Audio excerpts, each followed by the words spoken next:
नमस्कार, मैं मिथिला की सारी प्रजा का स्वागत करता हूँ।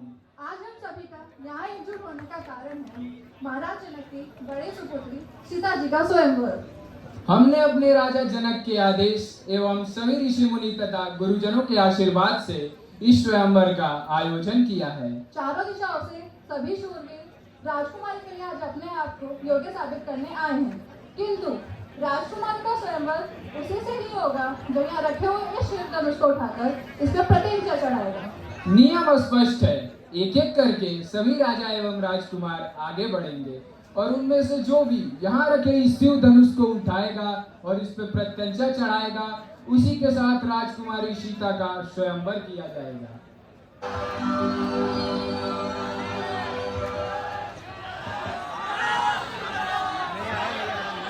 सामने से हट जाओ भाई।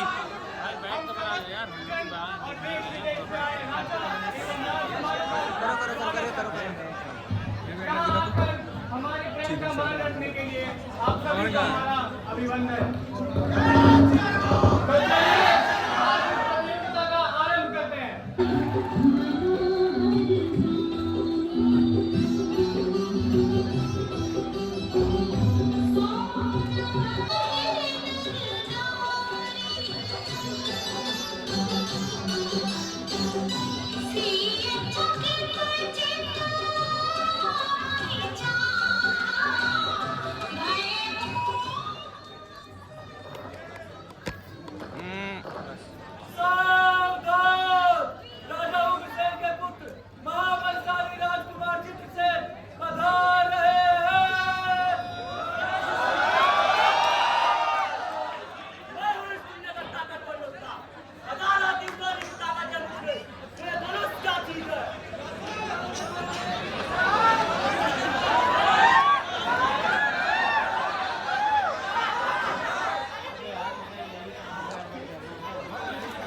अबे शोर मत करो।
इधर से इधर से इधर से इधर से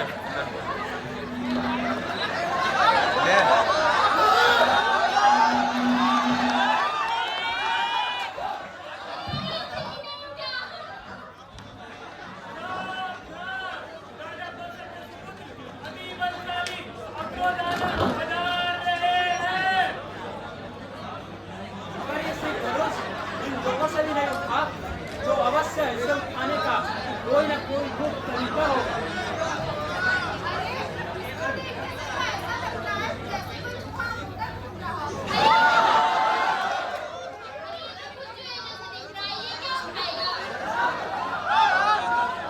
बस बहुत हुआ, अब और उठाना ही हो तो अच्छा है। देश विदेश से भारतीय आज हमारा प्रण कर यहाँ आए हैं। मैं तो यह भी देख रहा हूँ कि केवल मानव ही नहीं बल्कि देव और दानव तक मनुष्य का रूप धारण करके यहाँ आए हैं। मगर बड़े ही शर्म की बात है कि खुद को शूरवीर कहलाने वालों की भीड़ में सच्चा वीर एक भी ना निकला। और इस धनुष्य पर प्रतिज्ञा चढ़ाना तो दूर, कोई उसे यहाँ हिला तक न सका। अगर मुझे यह पता होता तो मैं जग में अपनी हंसी न कराता। अगर आज मैं अपना यह प्रण तोड़ दूं तो कुल का कलंक कहलाया जाऊंगा। और यदि मैं यह प्रण रखूं कुंवारी रह जाएगी। दुख के इस अथाह सागर में डूबकर मुझे चारों ओर से काया दिखाई दे रहे हैं। आखिर मैं करूं तो क्या करूं, क्योंकि आज यह धरती वीरों से खाली हो गई। बस महाराज बस।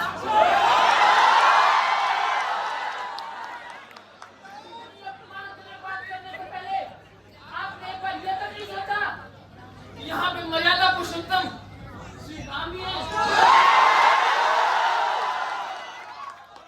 अगर मेरे भैया और मेरे गुरु को याद रखते हैं तो महादेव की सौगंध ये धनुष क्या है, मैं पूरे सृष्टि को एक गेंद की भांति तहत नहत कर दूं।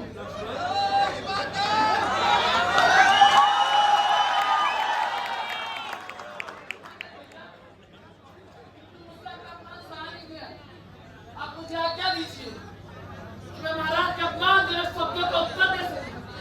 शांत लक्ष्मण, यहाँ आकर बैठो। किसी का अपमान करना यह हमारा उद्देश्य नहीं था।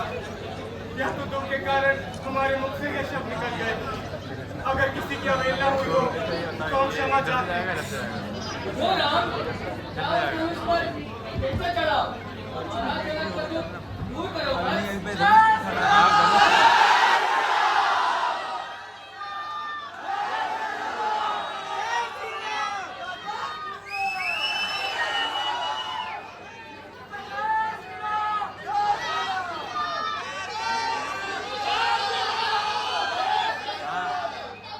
हाँ पता इधर जाना है, इधर पर आना है।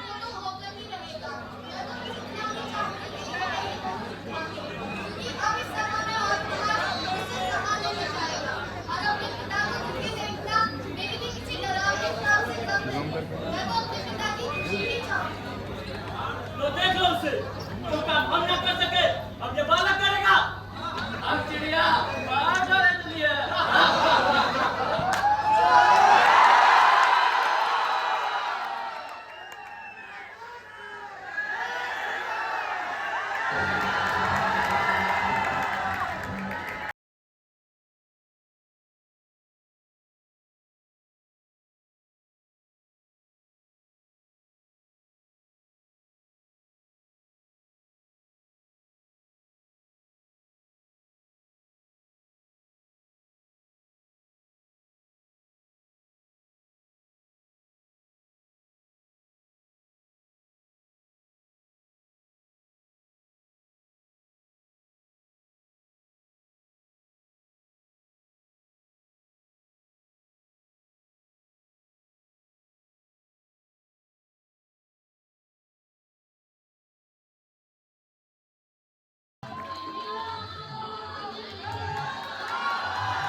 अभिनंदन है भगवान। नमस्तुभ्यं ब्रह्म ऋषि। बस आगे आओ, भगवान परशुराम के चरण वंदना करो। प्रणाम। अपना परिचय नहीं दिया तुम दोनों ने। प्रभु, आप तो स्वयं भगवान हैं और भगवानों को अपने हर भक्त की पहचान होती ही है। बस यही सोचकर कि आप अपने इस दास को भली भांति पहचानते ही होंगे, अपना परिचय देना आवश्यक है। ये अयोध्या के महाराज दशरथ के सुपुत्र राम और लक्ष्मण हैं। आप बड़े ही शुभ अवसर पर आए हैं। आइए आसन ग्रहण करिए। किसी और को बनाना मूर्ख जनक। हम महेंद्र पर्वत पर तपस्या कर रहे थे कि तभी हमें शिव के धनुष के टूटने की ध्वनि सुनाई दी। अब मुझे ये बता कौन है वो कायर, बाहर निकाल उसे। प्रभु, शिव के धनुष को तोड़ दे, इसका साहस कोई आपका दास ही कर सकता है। उसके लिए क्या आज्ञा है, आप दसा करें। अरे दास वो होता है जो सेवा करे, और जो शत्रु है उसका काम है शत्रुता करना। और जिसने भी मेरे आराध्य के धनुष को तोड़ा है वो सहस्त्र बाहु की तरह ही मेरा शत्रु है। बाहर निकाल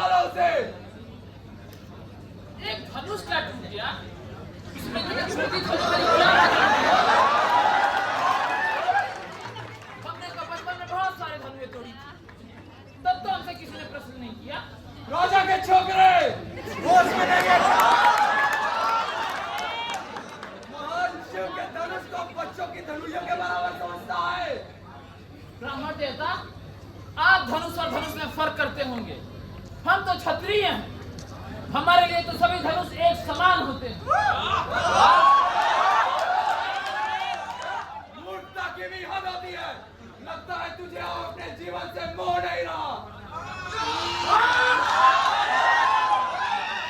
किंतु ऐसा प्रतीत होता है कि आपको इस पुराने धनुष से बहुत मोह है, जो इसके चूर डाल में बच्चों की भांति बिलख रहे हैं। जो वीर होते हैं वो बच्चों की भांति बिलखते नहीं, युद्ध करते हैं युद्ध। और जो कायर होते हैं वो सिर्फ बातें करते हैं। लगता है तू अपनी माता को निपुती बनाना चाहता है। मैं तो तुझे बालक समझकर अब तक जीवित छोड़ रखा था। ब्राह्मण देवता, मैं आपको ब्राह्मण समझकर आपके ऊपर हाथ नहीं उठाना चाहता, क्योंकि हमारे कुल में ब्राह्मणों की रक्षा करते हैं, उनके ऊपर शस्त्र नहीं उठाते।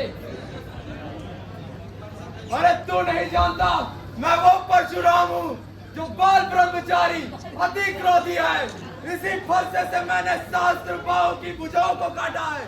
इसी फरसे से मैंने कई बार इस पृथ्वी को क्षत्रियों से विहीन कर दिया है।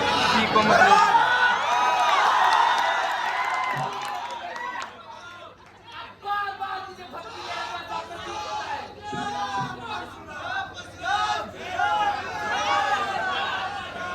एक बालक इस बात का पलट उड़ाना चाहता है।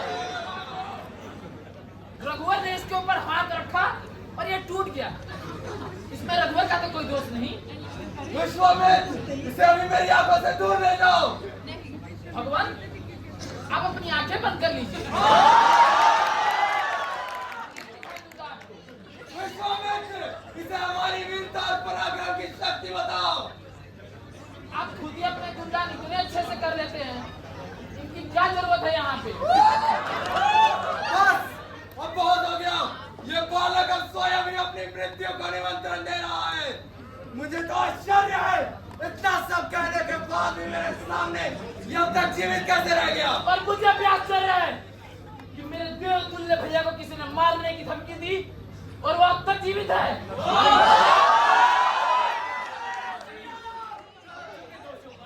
बड़े क्रोध नहीं किया करते जी।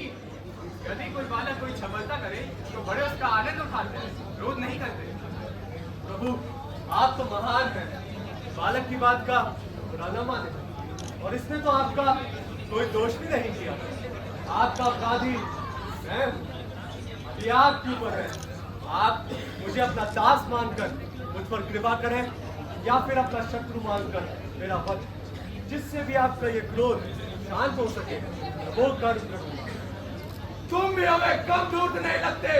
पहले तो तुम्हारा छोटा भाई मुझे ज्ञान दे रहा है, और अब तुम भी हमें ज्ञान दे रहे हो। तो तुम्हें क्या लगता है अपने आप को राम कह लेने से तुम परशुराम की बराबरी कर सकते हो? अगर लगता है तो उठाओ शस्त्र, करो मेरा सामना। मैं तुम्हें ऐसे ही नहीं मारूंगा, तुम्हें वीरोचित मृत्यु का अवसर दूंगा। प्रभु, अगर कोई हमें रण में ललकारे तो क्षत्रिय धर्म ये कहता है उसका सामना अवश्य करो, फिर चाहे वो खुद काल ही क्यों ना हो। और हम रघुवंशियों का ये भी धर्म है कि गौ, स्त्री और ब्राह्मण पर हाथ नहीं उठाते। तो फिर आप और मैं युद्ध में कैसे लड़ सकते हैं? आपका और हमारा रिश्ता तो गुरु और दास का है, तो प्रभु और दास युद्ध में सामना कैसे कर सकते हैं? आपकी और हमारी बराबरी कैसे हो सकती है? आपसे हारने में ही मेरी जीत